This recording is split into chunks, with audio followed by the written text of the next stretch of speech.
Okay, I know. I'm late. Technically, I'm early because normally I would be watching it by now. But Maul Set Award.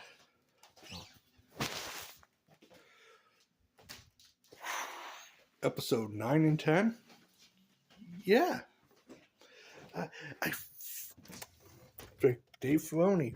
They should have had Dave Filoni be the creator of Star Wars the entire time. After George Lucas, it should have been Dave Filoni. I'm sorry. Some of the best Star Wars projects are under Dave Filoni's control. Christine Kennedy sucked at everything she did, man. Woo. I'm sorry, that might be controversial to some people. To others, it's probably like, no duh. But, woo, Dave Filoni, he knows how to work with Darth Maul. Sam Whitmore, these were, yeah. It's like Star Wars, man. This is what we wanted. It's Star Wars. I think out of Wimble that they'll get rid of 7, 8, and 9 and decanonizing that. Thank you. Now, if we could do it with Jack right, I'll be really happy. But, episode 9 was basically the Jedi and Maul and both teams basically teaming up to get out of off the planet.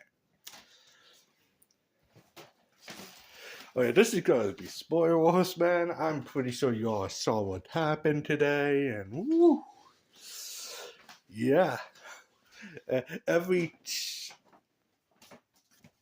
person my age and younger's dream just came true after the end of this season.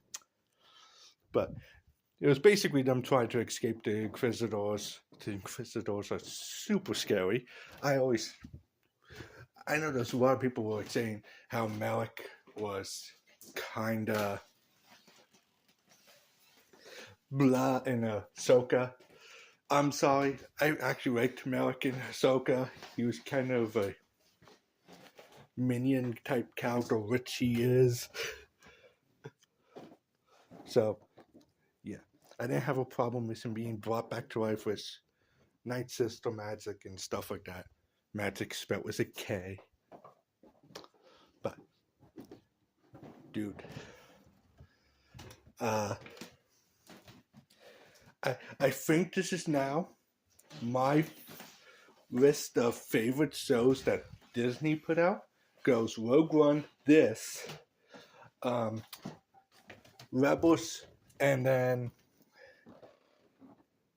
I guess technically before Rebels would be the last season of Clone Wars, then Rebels, then Ahsoka. I think that would be my top 5 shows that Disney put out.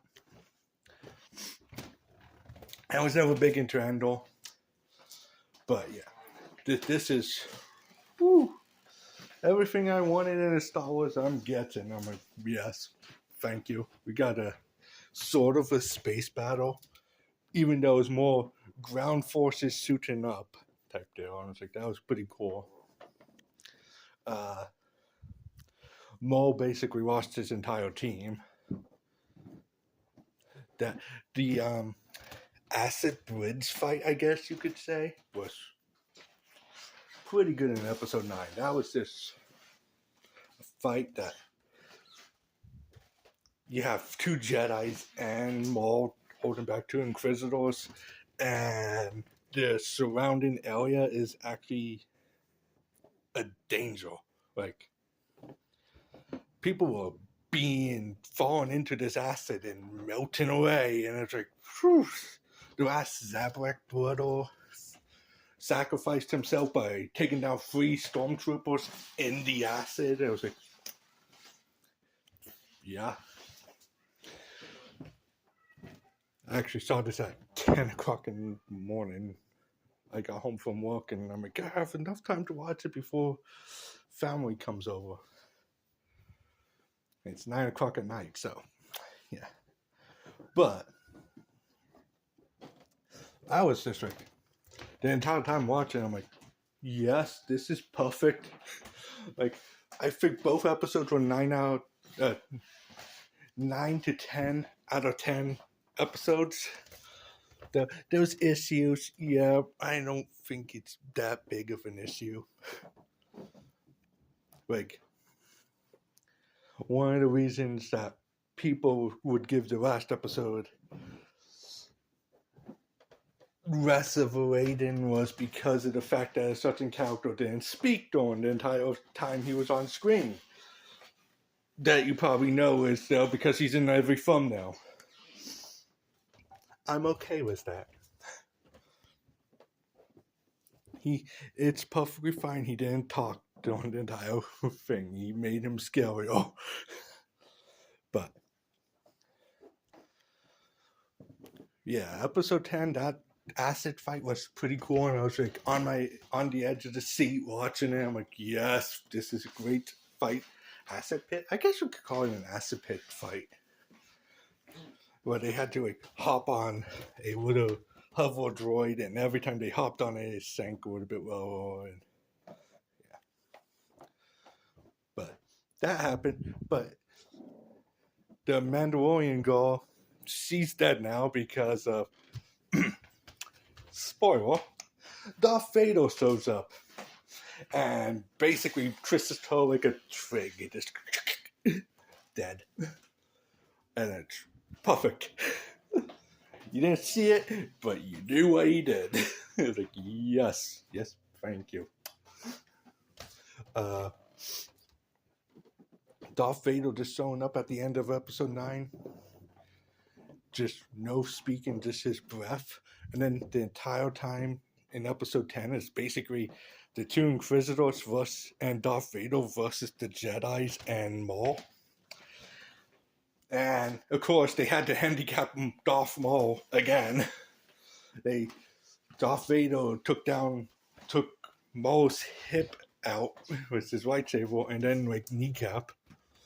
So Maul's like limping around the entire time, and it's like, yeah, Darth Maul has to be like, I know there's people complaining that, well, Darth Maul should be equal, like as powerful as Darth Vader. It's like, no.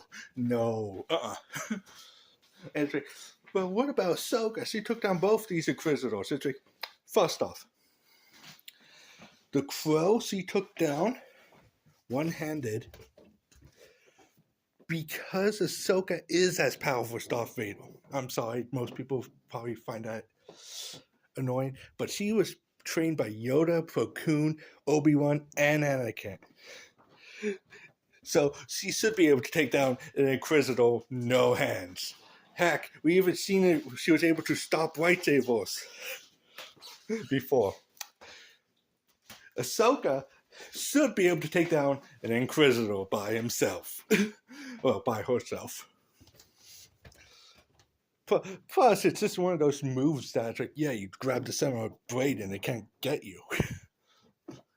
You grab the hilt and it's like, nope. But yeah, the Crow basically fighting the two Jedi and Darth Maul. Remember, Ahsoka beat Darth Maul. Okay? So right now, Darth Maul, Ahsoka, Darth Vader. Now, there are only 3 other people who has the wounded Darth Vader enough that they basically defeated him. Ahsoka's one of those people. Luke and Obi-Wan were the other two.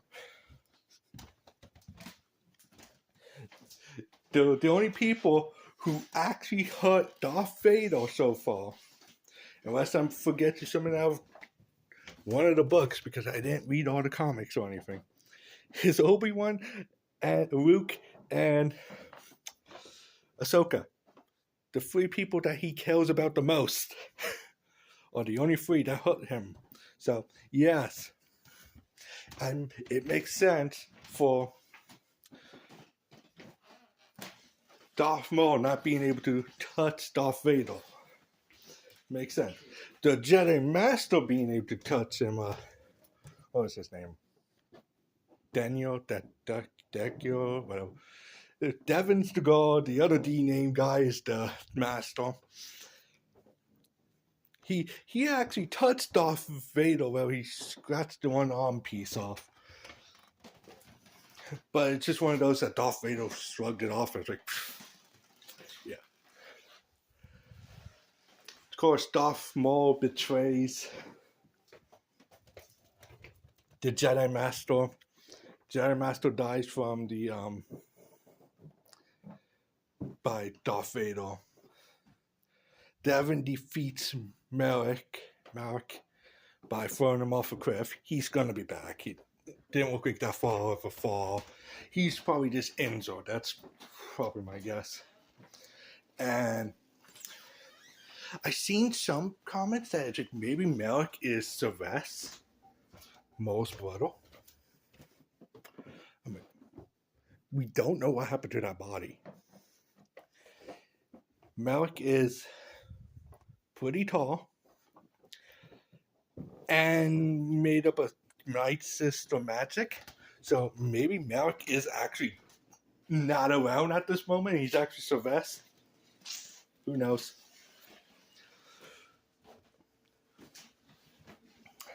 But yeah, I enjoyed this entire episode. These two episodes, episode 9 and 10. Probably best Star Wars since Rogue One. And there's one of the lights across the street. Yeah. I'm just happy that we have Star Wars again. So, there's that. Like I said, the Jedi Master got stabbed by Vader, as it should be. Darth Vader just seemed like a whole entire like Jason Voorhees, Nightmare on Elm Street,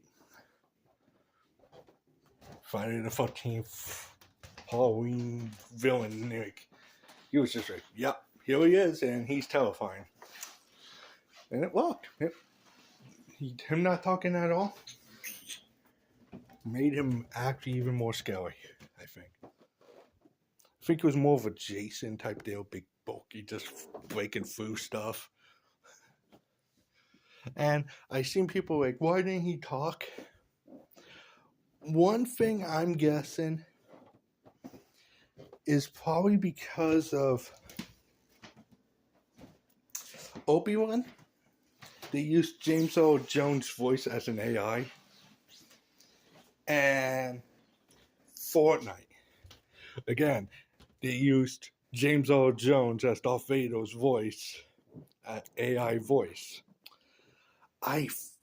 There was a lot of backlash because of that.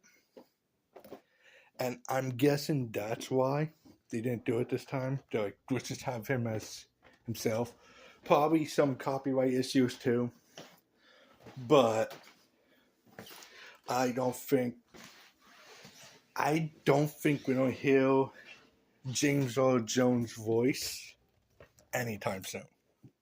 I think there's enough backlash between people that might not happen. Like, even Dave Filoni said he didn't like it. He would prefer an actual actor at the time with Obi-Wan. But they wanted to try something new, and they did that. So, I think Disney probably will stay away from an AI Vader voice and maybe hire someone else to do the voice, but they don't have one right now. That's my guess why Darth Vader never talked. He didn't need to talk. He was perfectly terrifying as he is. Oh, another person from Solo, the Red Sun guy, he was in it. Maul is working with him now, so I can't remember what his name was. He was the Vision actor. I'm terrible with names. I'm sorry. But Devin, when she saw her master die, she basically, her voice changed and her eyes were getting kind of like reddish yellowish. It's like, her beat Alan. Come on, we got that. We're so close. That's the last thing the fans really wanted out of this series. See, yeah, she's now kind of bordering the dark side and light side, and asked Darth Maul to train her. So, who knows what season 2 is going to bring. Yeah, but man, I've been talking for 15 minutes, and it's just fighting, basically. I'm filling it in with other stuff because you ain't getting a lot. Like, the police officer guy, he died off screen. We all know how that means with media and TV. If there's no body, he's not dead. So, no body. So he's probably going to show up in season 2. Maybe season 3, I don't know. I think we may get Bell and Skull and Sin Hati in season 2. Maybe a younger version of them. Maybe at least Bell and Skull.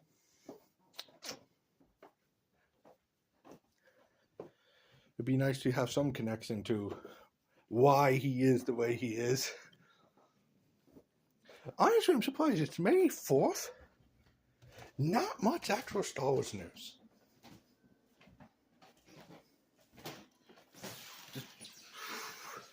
Like, we got this episode, but normally they have an event to be like, here's a bunch of upcoming stuff, and I didn't see any of that. So who knows now? But yes, the police officer guy is dead now. Went down, picked up a gun tail, and just ran after all the stormtroopers. That was a pretty fun sight. Took away from the actual lightsaber battle, but it was fun.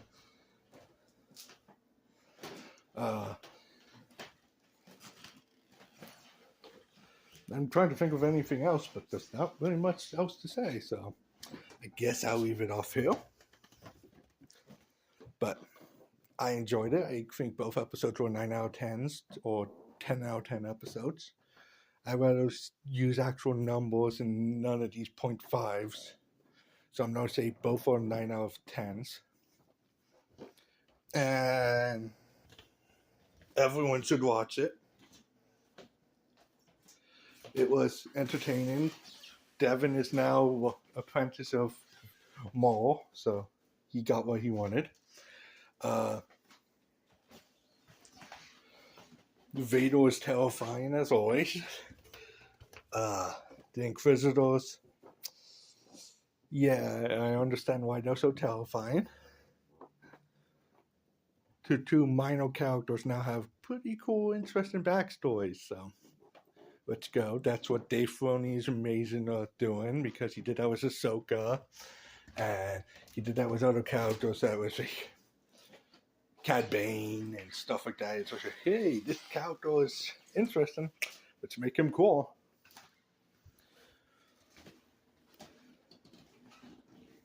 But yeah, I consider this my second favorite Star Wars project from Disney. I still like Rogue One better. I'm trying to think of anything else to say, but may the 4th be with you. Hope everyone has a wonderful day. And I guess that's it. There's not much else to talk about. This will probably be uploaded on the 5th, but I'm uploading at 10, so yeah. Isn't it Revenge of the 5th? I think that's what the 5th is. But yeah. I'm just happy we got some good Star Wars. It was like Disney's doing something amazing. I think I heard that they fire a bunch of DEI and stuff like that. And we got Daredevil, which is great. And we have Maul Saddle Order, which is like perfect. Like, I don't really have many complaints, like, besides the fact that there was some like episodes that really don't do much. But Disney's doing good. And I don't know what I'm going to be talking about because there's not much coming out until the end of the month. I should be getting my one Marvel Legends sometime, but I think that's next. I think they moved that to next month now. So I don't know. I'm excited. I'm happy. I think anyone who has like really stupid complaints, like it's woke or anything like that, I'll just deep diving for stuff. Like it's perfectly fine. I don't think there's anything really off-putting for anyone. If you like old Star Wars and the prequel movies, I think you like this. It's one of the best things Disney did. And I think that's it. So, see you guys.